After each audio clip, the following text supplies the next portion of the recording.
Hello, ladies, gentlemen, lampposts, whatever you identify as. I am Honest Opinions. I write a weekly blog on albums, as you may know, since 2017. And I thought I'd try something new by going online, on YouTube.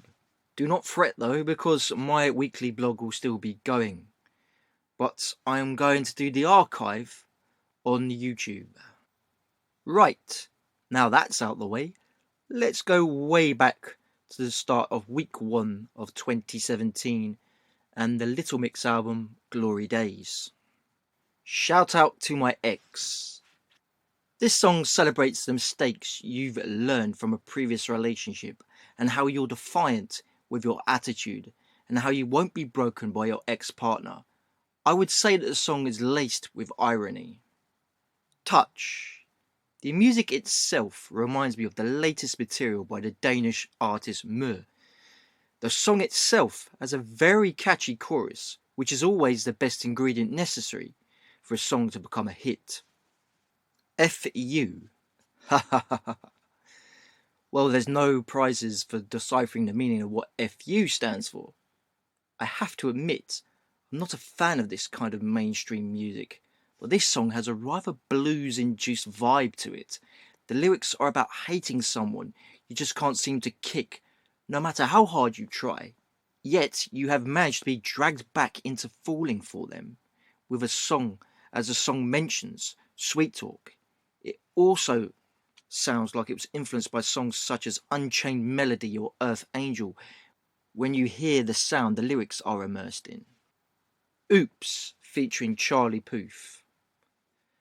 A nice jaunty piano riff and melodic whistling introduce the song. The saxophone also adds nicely to the sound. It is a very upbeat track and falls into what I would define as classic pop. You Gotta Not. The song sounds like it was inspired by the calypso genre. The saxophone makes an appearance and also trumpets during the chorus.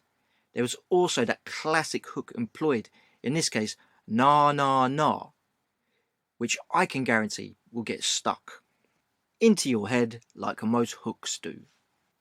Down and Dirty. This song starts off with a dance theme before surprising you by going into dubstep and then throwing you straight back into dance. I would say it sounds familiar to the kind of music associated with Lil Wayne's Lollipop. Power. The sound of a motorbike can be heard at the introduction, leading to excellent rich vocals in the verse. The chorus falls into the dance genre. The second verse is rather disappointing vocally. It sounds more like soft rapping and doesn't really tie into the title of the track. I also feel that the delivery used wasn't very powerful. One of the vocalists chants motorbike, which then progresses to a build-up that leads into an instrumental break before the chorus kicks back in. The song also ends with the motorbike chant again, progressing to a build-up and then suddenly stops. Your Love. I can again hear that the music has been inspired from the Caribbean. The introduction and the verses are rather mellow with a steady, soft piano riff.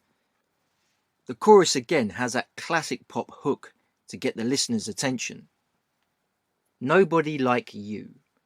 A very emotional piano accompanies the vocals in this track.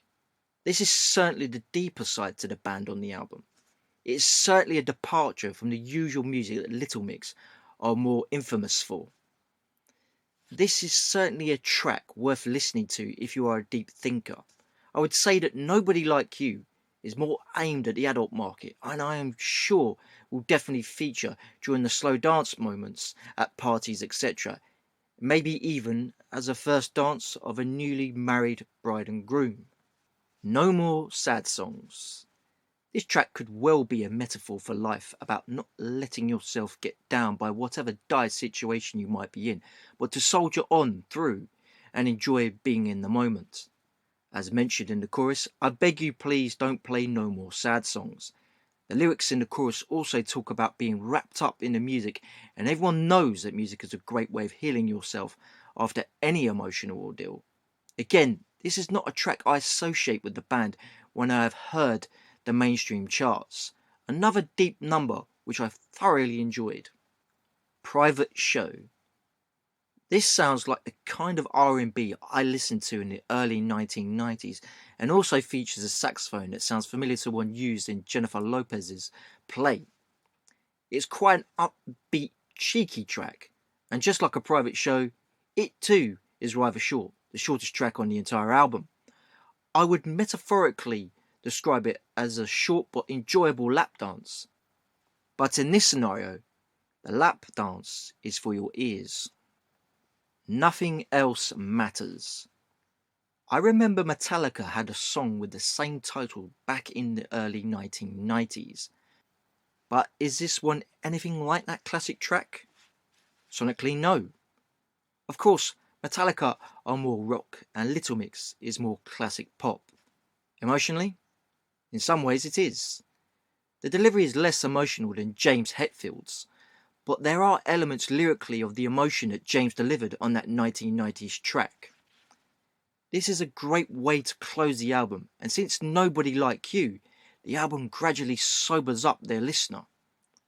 The lyrics in the track also touch on the fact that when you're in a relationship, that you're the only ones who should care what you both think, rather than letting others interfere. Now for my overall review, which I used to do back in 2017, and sometimes still do. I have to be brutally honest and say that I wasn't looking forward to reviewing this album due to the fact I can't stand most of the material that has been featured in the singles charts as far back as 2007. And that I thought I would have jumped off a building not very far into this album. But I've actually surprised myself. I found the album rather enjoyable and definitely feel it is worthy of its current placing in the official UK album charts. The standout tracks for me were Power, because I loved the vocal delivery in the first verse, Your Love, due to the soft piano riff, Nobody Like You, it shows the band have a very emotional and deep side to their arsenal, No More Sad Songs for its metaphorically delivered message, Private Show, because it takes me back to my infancy, and Nothing Else Matters, because the message it delivers should be heeded by us all. I give this album 8 out of 10. I started the blog because I love music, and I found myself very surprised having to listen to Little Mix's Glory Days. I initially thought, oh my god, I'm not going to like this one bit. I'm going to give up halfway through or maybe 3 tracks in, but yes, I was rather surprised, and yeah, I enjoyed it. I enjoyed their mature sound as well as their pop stuff. I mean, I'm not a fan of their pop stuff, but when it got to the deeper side, the emotional side, that really surprised me. And it's not just an album for children, it's also an album for adults as well.